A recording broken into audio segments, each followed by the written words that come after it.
But, man, now we get to the fun stuff here, the co-main event. Go ahead and introduce this, Harrison. So it's 145. Bryce Mitchell, Thug Nasty, which is a hilarious nickname. He's ranked number 15 in the 145 weight class versus Andre Fili. Bryce Mitchell was minus 130. What was Andre Fili? Plus 160? Plus 110. Oh. So they had it close. Vegas had it pretty goddamn close. See, I missed his odds coming in. That's really close. Yeah, plus 110 was like what they announced like on the UFC screen. Yeah, that's what I've been looking for. Wow, that's close. So Bryce Mitchell got to wear his camo shorts. That shit was amazing. Yeah, that was like a whole storyline. I mean, I feel like they beat that storyline to death. I don't want to spend too much time on it, but yes, Bryce Mitchell lobbied essentially for camo shorts because he's from Arkansas, and I think a self-proclaimed redneck. And I get it, we're from Oklahoma. I know 80 Bryce Mitchells. Like, let's just put it that way. Yeah, like I can't say that I don't know those people. And so yeah, he got his camo shorts. That was kind of a fun little side storyline. But yeah, go ahead, brother. So Bryce Mitchell essentially, in my opinion, came out in the opening 30 seconds and really just made the fight exactly what it was going to be, which was him getting in on the legs, getting a takedown, and controlling the round. I scored it 10-9 to Mitchell for the first. So I was going to ask you that. I was borderline 10-8. I don't think anybody else scored it a 10-8, like between you and Twitter and the actual real judges. So maybe I'm tripping, but I really thought it was a dominant round. I mean, I guess maybe he didn't do enough damage, but God damn it, I feel like he was in total control for the entire round. And tons of control, just not a lot of damage. It's exactly why I did 10-9. If there was more damage, I would have done 10-8.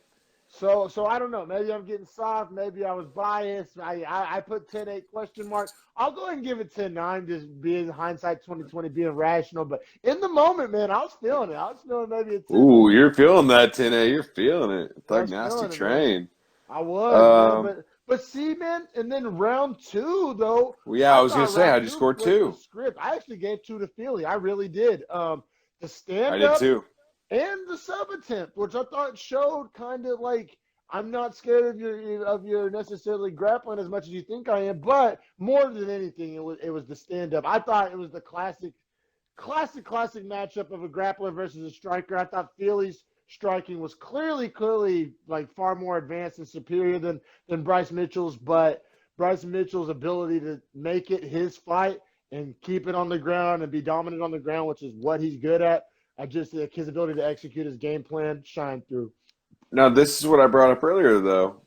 2 judges scored that round for him. For Mitchell? Not Fili. Yeah. Yeah, I mean. They valued these judges last night were all about the grappling. I don't know why. I don't know what convinced them that was the move. Judges. Yeah. They were heavy with the grappling. And you mentioned that earlier on the podcast that it would come full circle in the Bryce Mitchell fight. So yeah. I'll be real. I didn't necessarily make that kind of real time, just. I didn't. I scored it for Fili. I scored it for Fili still, but I knew that was going to be a toss up.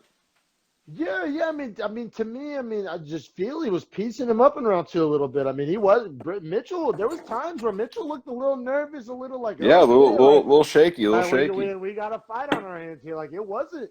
Like Mitchell did not dominate Fili for 3 rounds. Like you can't give if you were like trying to summarize this fight in one sentence, that wouldn't be the sentence you chose. Like you know what I mean? At least. Oh, I was just gonna say I definitely had it 29-28. Like I definitely scored the second round for Fili. I didn't think it was like. I mean, we're kind of splitting hairs here because then in round 3, Mitchell does put an exclamation point on it. He had like 1 million takedowns. Like I literally wrote that in my note, 1 million. Like I don't know the exact number. It was so many. I think he had 8 total in the fight. In total, yeah. I mean, and a lot of those came in the 3rd round. Like maybe 8 of 13. You know what I'm saying? Yeah. On his his takedowns on attempts. That's a good number. And apparently the Twitter hot take and I don't know. Like I said, I follow a lot of MMA pages on social media and shit. Like what I've been seeing a lot of is that Mitchell is doesn't do a lot of damage with his control and that he's boring and not scary and all this. Well, don't get taken down then. I feel the same way about Khabib sometimes. Man, and early on in his career especially, You fucking took the words out of my mouth.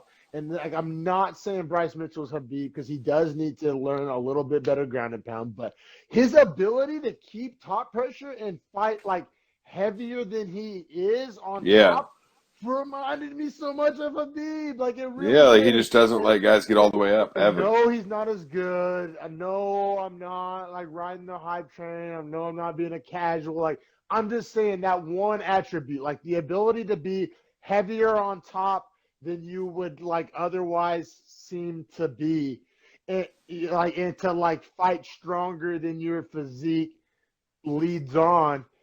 It's Khabib-ish. That one little aspect, you know what I mean? And Right. I I mean, absolutely agree. like, so I don't know. I'm not trying to get over my skis here. I'm not trying to make too spicy of a take, but just having recently watched Habib and then watching this Bryce Mitchell fight, like that correlation took place in my brain.